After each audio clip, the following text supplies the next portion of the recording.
재무부동산과 통계 10주차 두 번째 시간입니다.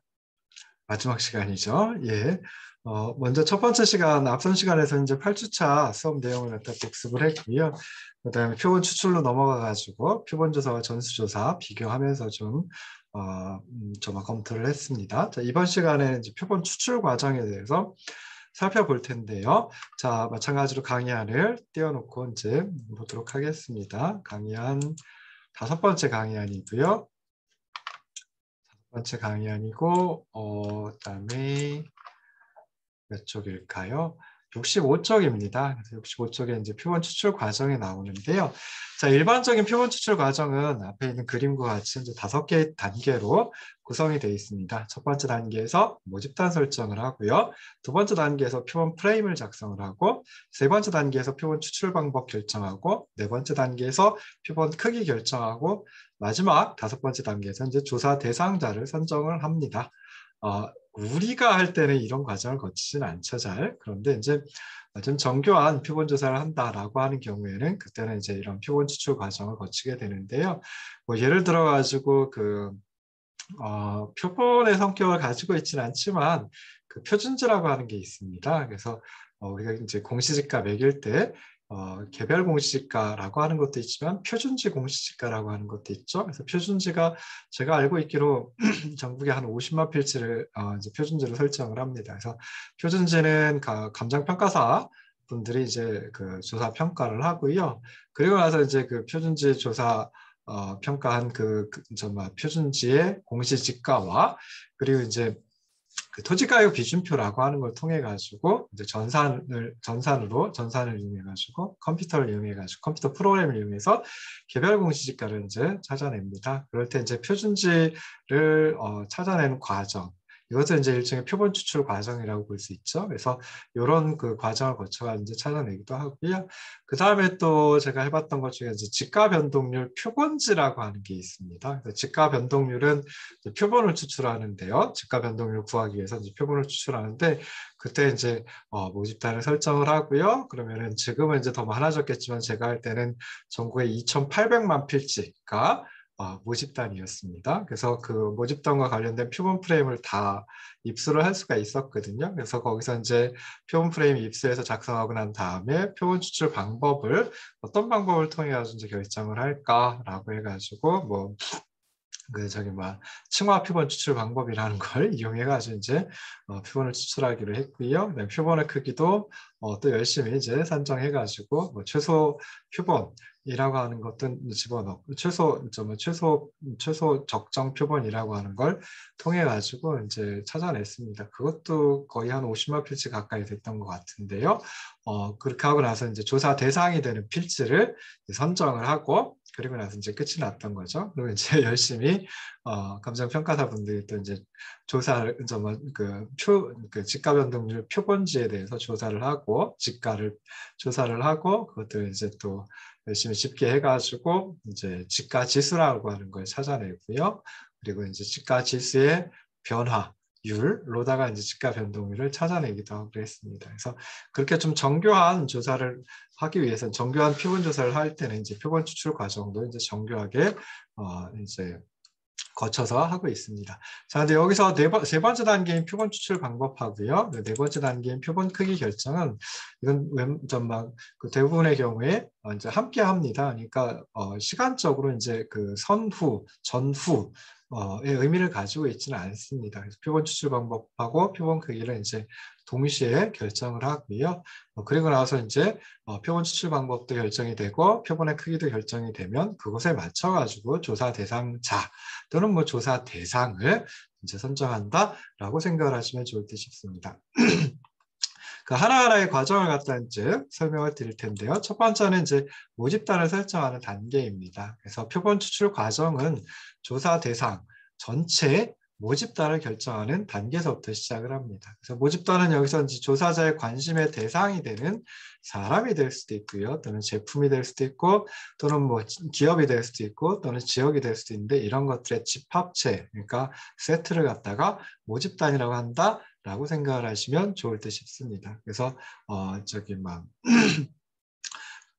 조사의 대상이 되는 모든 관측치 집합을 모집단이라고 보통 표현합니다. 그래서 뭐 예를 들어 가지고 자사 제품을 죄송합니다. 구매할 수 있는 잠재적 소비자들 또는 우리나라의 251개 시군구 또는 뭐 국내 편의점 뭐 이런 것들이 이제 조사 대상이다라고 하면 자, 뭐 우리나라의 시군구는 지금은 좀 바뀌었을 거예요. 근데 제가 한 3년 전에 확인해 봤을 때만 해도 251개가 있었습니다. 그래서 그 251개 시군구가 모집단이다. 뭐 그걸 가지고 시군구가 기초자치단체죠. 그래서 기초자치단체의 뭐 재정 상황을 파악을 해본다든지 아니면 또 뭐 그 251개 시군구의 그 집값 변동률을 갖다가 뭐 찾아보려고 한다든지 할 수 있겠죠.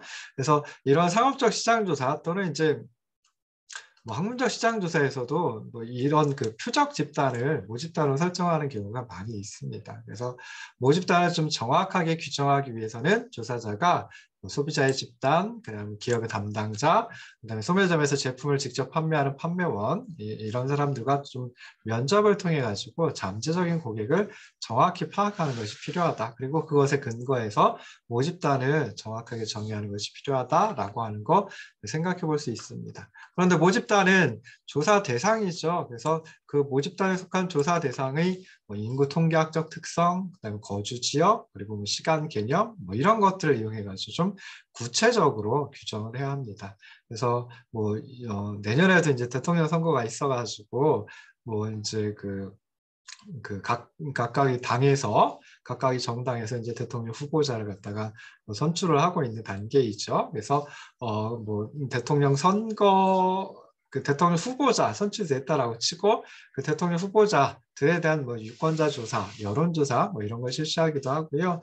그다음에 후보자 군에서 우리 정당의 후보자로 누구를 선출해야 될까 뭐 이런 것도 이제 하는데 그때도 이제 여론조사를 하기도 하고 그럽니다. 그래서 그럴 때 이제 뭐 모집단을 갖다 설정한다라고 하면 투표일 현재 대한민국에 거주하는 만 19세 이상의 일반 국민 모집단을 이제 정의를 하면 되겠죠. 또 다른 예로다 이제 도시의 젊은 세대를 표적으로 해가지고 새로운 탄산음료를 출시한다라고 하는 경우에는 여기 2011년이라고 해놨네요. 2021년인데 그래서 2021년 12월 1일 현재 만 20세 이상 29세 미만의 남녀 그리고 서울 및 6대 광역시 지역에 거주하는 자 그리고 최근 1개월간 탄산음료를 1회 이상 구입한 자 뭐 이런 식으로 해가지고 모집단을 정의할 수 있을 겁니다. 그럼 여기에는 이제 인구 통계학적인 특성 해가지고 20세 이상 29세 미만의 남녀 라고 했고요. 거주 지역, 서울 및 6대 광역시 지역에 거주하는 자, 그리고 이제 시간 개념 해가지고 2021년 12월 1일 현재 뭐 20세에서 29세가 되는 우리나라 뭐 국민 뭐 이런 식으로 해가지고 이제 정의를 할 수가 있다라는 거죠. 그래서 모집단은 조사 대상이 되는 조사 대상의 그 인구 통계학적 특성, 거주 지역, 그리고 시간 개념, 뭐 이런 것들을 이용해가지고 좀 구체적으로 규정해야지 그 다음 단계에 진행하는데 이제 굉장히 쉬운 건 아니지만 그래도 좀 더 쉬워질 수 있습니다. 자, 두 번째 단계에서는 이제 표본 프레임이라고 하는 것을 작성을 해야 되는데요. 자, 표본 프레임, 그러니까 모집단이 첫 번째 단계에서 모집단을 설정하고 난 다음에는 이제 조사자는 실제로 표본 추출의 대상이 되는 표본 프레임을 선정해야 합니다. 여기서 표본 프레임이라고 하는 표현, 이 용어는 많이 못 들어보셨을 텐데요. 표본 프레임은 모집단에 포함된 조사 대상의 명단이 수록된 목록을 의미한다라고 생각을 하시면 좋을 듯 싶습니다. 그래서 예를 들어가지고 뭐 우리나라 읍면동을 대상으로 해가지고 뭔가를 조사를 한다라고 하면 그때는 행정구역 편람이라는 게 있고요. 거기 보시면은 뭐 작년 2020년 행정구역 편람 해가지고 보시면은 우리나라의 읍면동 목록이 쭉 나와 있습니다. 그러면은 그걸 보면 우리나라의 그 기초자치단체에 속해 있는 읍면동 뭐 이렇게 있구나라고 하는 그 목록을 갖다 이제 쭉 찾아내서 목록을 통해 가지고 모집단을 갖다가 제대로 이제 파악을 해볼 수가 있겠죠. 또는 이제 뭐 상장 기업을 대상으로 한다라고 하면 상장 기업은 이제 기업 연감이라는 데 수록이 되어 있습니다. 그래서 그렇게 해가지고 이제 표본 프레임을 작성한다라고 생각해 볼 수 있죠. 그래서 실제로 이제 모집단 전체를 표본 프레임으로 작성을 할 수도 있고요.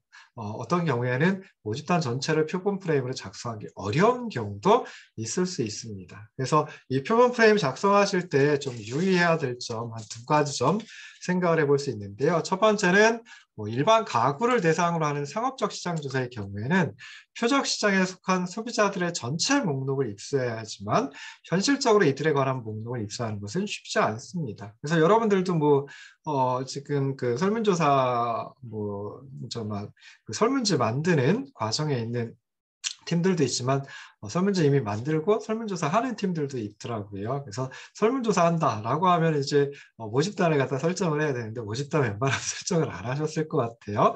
근데 뭐 설정을 하자라고 하면은 뭐 이런 식으로 설정하겠죠. 설정할 수 있겠죠.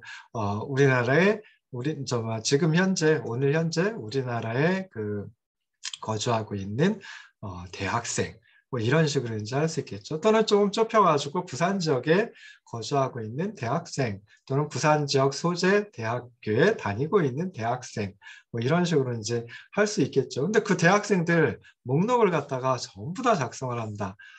그 뭐 목록을 다 작성할 수 있다라고 하면 좋겠지만은 그 목록을 다 작성하는 게 일단 쉽지 않습니다. 그리고 그 목록을 갖다가 구해볼 수 있느냐? 구득할 수 있느냐? 이거 쉽지 않겠죠. 뭐 각 대학교에 연락을 해가지고 학생들 명단 좀 보내주세요라고 한다고 해봤자 보내주지 않을 겁니다. 그래서 실제로 이제 현실적으로는 이런 그 모집단에 속해 있는 전체 목록을 입수하는 것은 좀 쉽지 않다라고 생각해 볼 수 있고요. 그래서 이런 문제점에 대한 이런 문제를 해결하기 위한 방책으로다가 예전에는 전화번호부라고 하는 것을 표본 프레임으로 많이 이용을 했던 적도 있습니다. 그래서 그때 보시면은 뭐 이게 전화번호부가 KT에서 나왔었거든요. 그러니까 한국통신이라고 예전엔 그랬었는데 그 KT에서 코리아텔레콤, KT에서 이제 전화번호부를 만들어냈었어요. 그래서 뭐 인명별 전화번호, 그다음에 상호별 전화번호부 뭐 해가지고 이제 만들어야 되는데 제 기억에 2006년인가가 마지막이었던 걸로 기억을 합니다. 그래서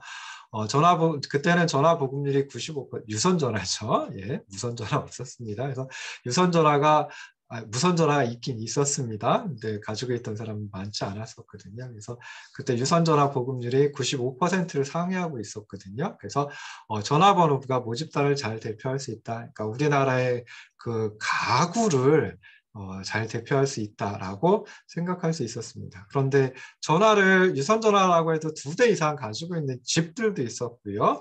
그 다음에 또 전화는 가지고 있지만 전화번호부에 수록되지 않았던 가구도 있었고요. 그다음에 또 전화가 없는 가구들도 조금 있었습니다. 그러다 보니까 그런 가구들, 뭐 2대 이상 전화를 가지고 있거나 또는 부에 전화번호가 수록되지 않거나 또는 전화가 없거나 하는 가구들의 특성은 전화번호부를 통해서 그 가구를 갖다가 끄집어낼 수가 없는 거죠. 표본 프레임, 목록을 갖다가 설정을 할 수가 없었습니다. 그래서 그런 그 가구들의 특성을 반영하지 못하는 문제점들도 있다라고 생각해 볼 수 있어요. 그러니까 결국 무슨 얘기냐면 표본 프레임을 완벽하게 작성한다라고 하면 그러면 참 좋겠죠. 근데 그렇지 못한 경우가 훨씬 더 많다.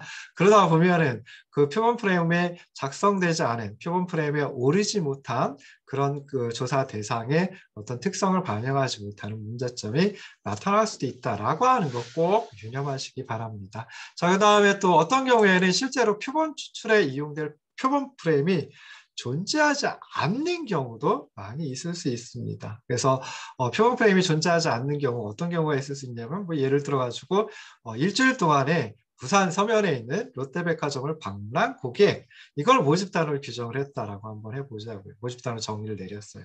모집단 자체가 굉장히 유동적이죠. 뭐 저는 뭐 어쩌다가 한 번씩 롯데백화점을 가기도 합니다. 뭐 쇼핑을 위해서 가는 적은 거의 없고요. 그냥 거기에 뭐 식당가에서 이제 누구를 만난다든지 만나서 좀 식사를 한다든지 뭐 그런 경우인데요. 뭐 거의 뭐 한 달에 한 2-3번 갈까요? 그러다 보니까 정말 일주일 동안 앞으로 일주일 동안 제가 갈런지 안 갈런지 잘 모르죠. 그러면 제가 모집단에 가면 모집단에 포함이 되지만 가지 않으면 모집단에 포함이 안 됩니다. 그러니까 모집단 자체가 유동적이에요. 그러면은 표본 프레임 작성하는 거, 표본 프레임 만드는 거, 이거 쉽지 않겠죠? 그러니까 모집단 자체가 유동적이면 표본 프레임도 존재하지 않는다라고 생각해 볼 수 있습니다. 그래서 이렇게 표본 프레임이 존재하지 않는 경우 실제 많이 있을 수 있습니다. 그래서 표본 프레임이 존재한다라고 하면은 그때 이제 표본 추출 방법 중에 확률 표본 추출법이라고 하는 걸 이용할 수 있는데요. 표본 프레임이 존재하지 않는 경우에는 확률 표본 추출 방법을 이용을 하기가 어렵습니다. 그러다 보니까 이제 비확률 표본 추출법이라고 하는 거 이용할 수밖에 없는 그런 상황이 되기도 합니다. 그래서 상업적 시장 조사에서는 표본 프레임 작성이 어려울 수밖에 없어요. 그러다 보니까 표본 프레임이 없어도 되는, 표본 프레임을 필요로 하지 않는 비확률 표본 추출 방법을 많이 이용을 한다라고 하는 거, 이제 뒤에서 이 비확률 표본 추출 방법에 대해서 또 생각을 해보도록 하겠습니다. 자, 세 번째 단계는 표본 추출 방법을 결정하는 단계입니다. 그래서 모집단 설정했고요. 모집단과 관련된 표본 프레임을 작성을 했습니다. 그 다음에는 조사자는 구체적으로 표본 추출 방법을 결정해야 하는데요. 표본 추출 방법은 크게 보면 두 가지, 확률 표본 추출 방법 그리고 비확률 표본 추출 방법 두 가지로 이제 구분을 해볼 수 있습니다. 그래서 먼저 확률 표본 추출 방법이라고 하는 것은 영어로 하면 probability sampling이라고 이제 얘기를 합니다. 그래서 모집단의 각 대상이 표본으로 추출될 확률이 동일한 조건에서 표본을 추출하는 방법이다라고 생각을 하시면 좋을 듯 싶습니다. 그래서 뭐 어떤 게 있을까요? 뭐 그 로또 복권 추첨하는 거 한번 생각을 해볼까요? 그럼 1서부터 45까지 쓰여 있는 구슬이 있죠. 공이라고 하나요? 공이 있죠. 그리고 나서 이제 한 번에 하나씩 이렇게 뽑아내서 뭐 6개 뽑아내죠, 아마? 예, 그래서 그렇게 해가지고 이제 복권 당첨 번호를 갖다 이제 공개를 하고 뭐 그러는데요. 자, 근데 거기서 하나 끄집어내는 거 한번 생각해 보자고요. 45개의 공이 있고요. 그 중에 하나를 갖다 끄집어내요. 1번, 1단 공도 45개 중에 하나니까 45분의 1 확률로 표본으로 추출될 수 있습니다.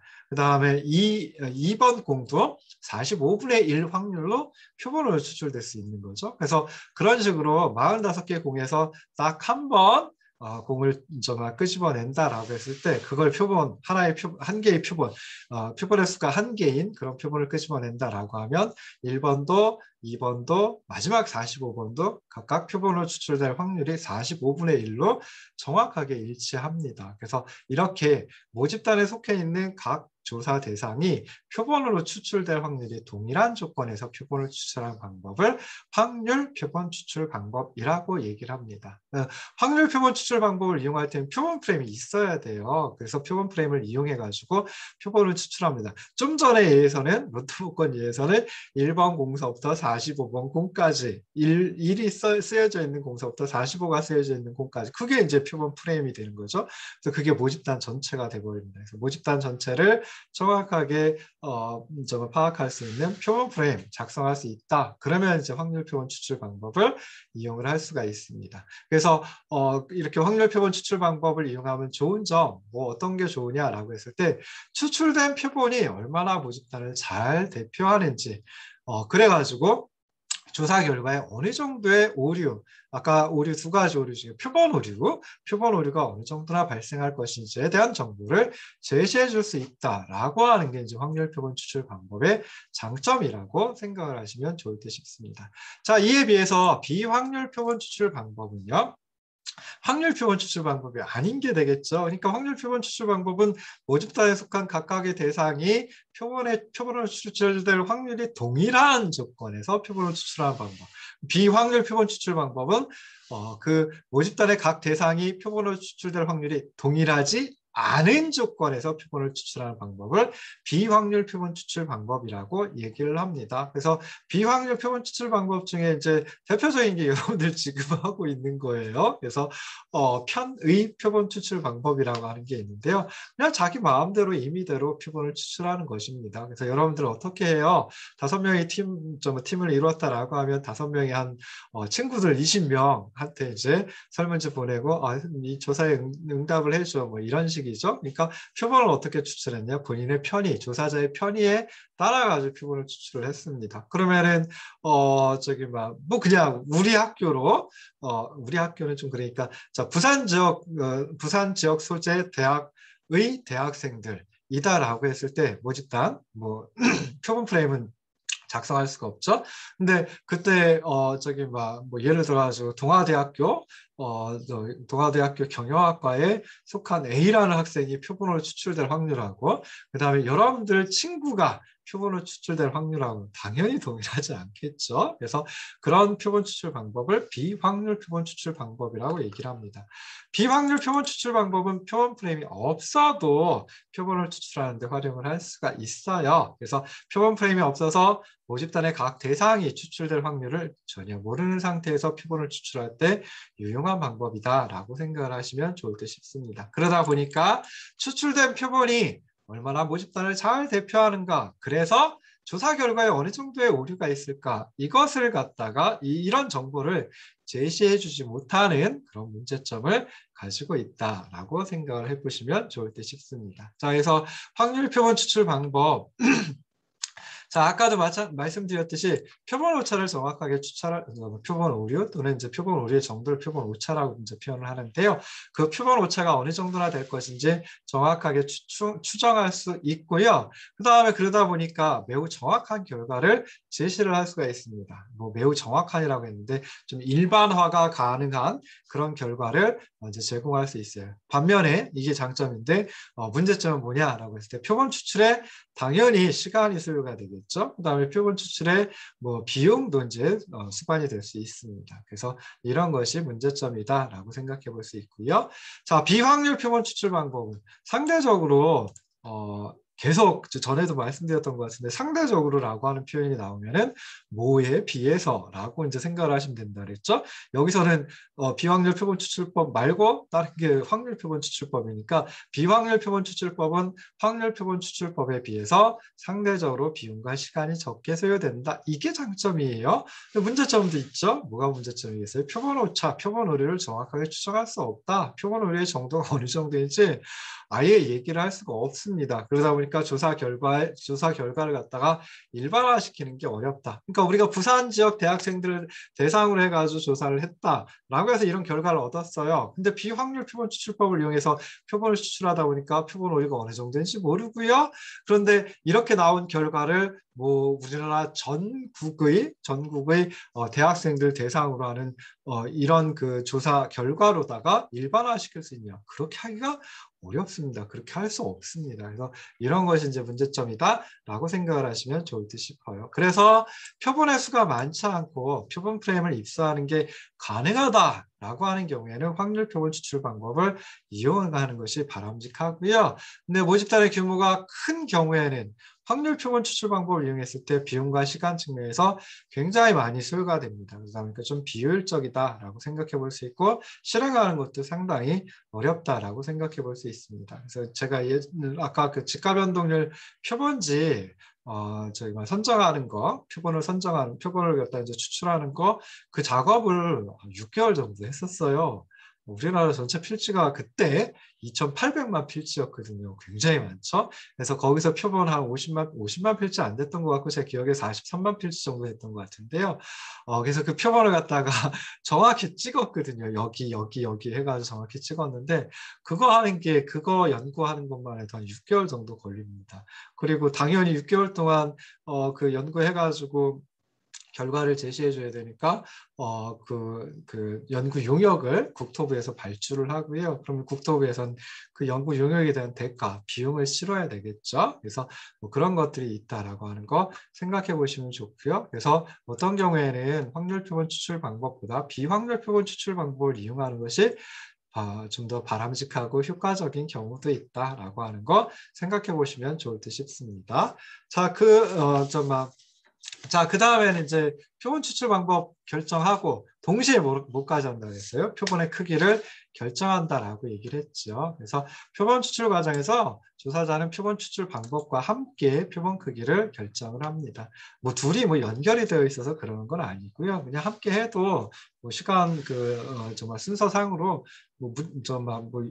무리가 있질 않습니다. 이상하지 않습니다. 그래서 표본의 크기는 연구 목적, 그다음에 조사 유형, 조사 예산, 시간 제약 이런 것들을 고려해가지고 결정을 합니다. 그래서 먼저 이제 연구 목적이나 조사 유형에 따라 가지고 표본의 크기가 달라질 수 있습니다. 그래서 뭐 조사 목적이 신제품 반응을 보기 위해서 소비자들 그걸 뭐 사용하게 하고 소비자들 아니 그저 사용한 소비자들 대상으로 해서 면접 조사를 실시한다. 그러면 그때는 뭐 표본의 크기 뭐 많지 않아도 됩니다. 6명 내지 12명.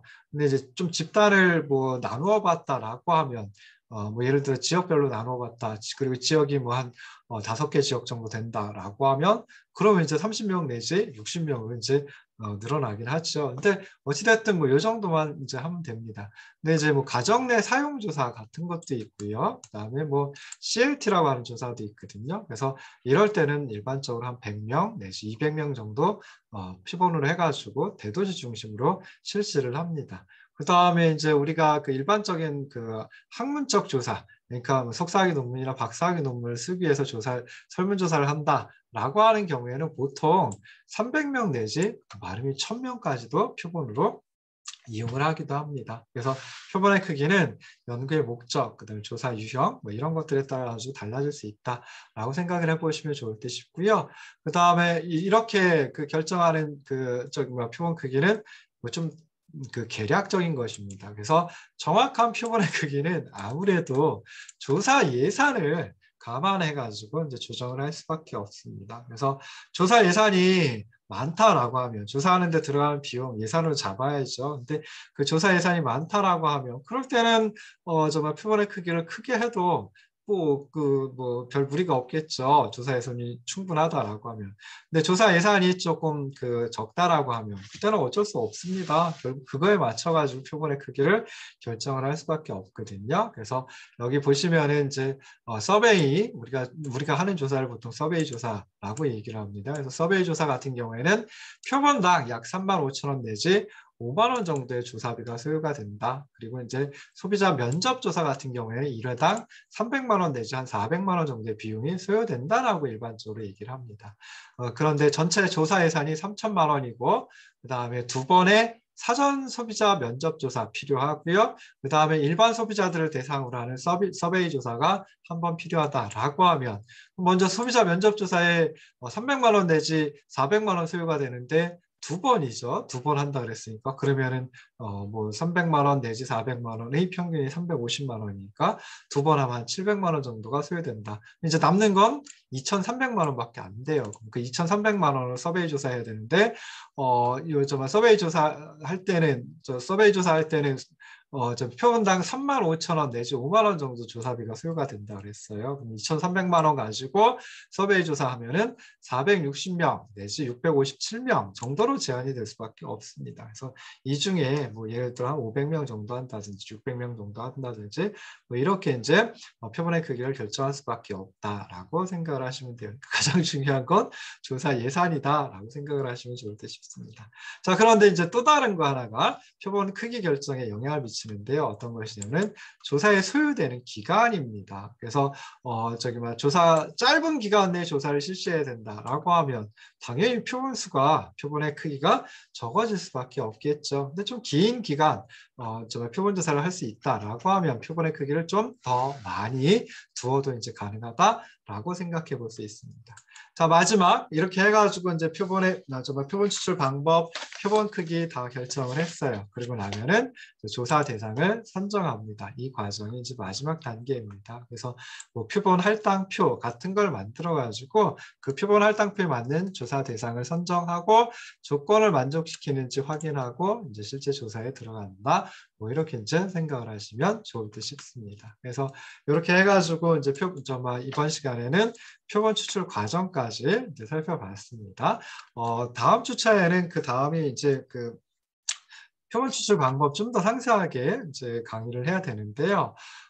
우리가 3차 발표는 3차 최종 발표는 이제 그 설문조사를 하고 응답을 받고 그 결과를 가지고 이제 좀 뭐 분석을 해보는 것이죠. 그래서 그 분석을 할 때 적어도 이제 엑셀 프로그램을 이용하실 수 있어야 될 것 같아서 다음 주차 11주차죠. 그리고 12주차 한 2주 정도면 될 것 같긴 한데요. 혹시 모르겠습니다. 13주차까지 해가지고는 엑셀로 다 실습하는 그 정말 실제로 이제 한번 실습을 해보는 시간을 갖도록 하겠습니다. 그래서 엑셀 사용 방법에 대해서 살펴본다. 뭐 이렇게 이제 생각을 하시면 좋을 듯 싶습니다. 자, 긴 시간 들어주셔서 고생하셨고요. 고맙습니다.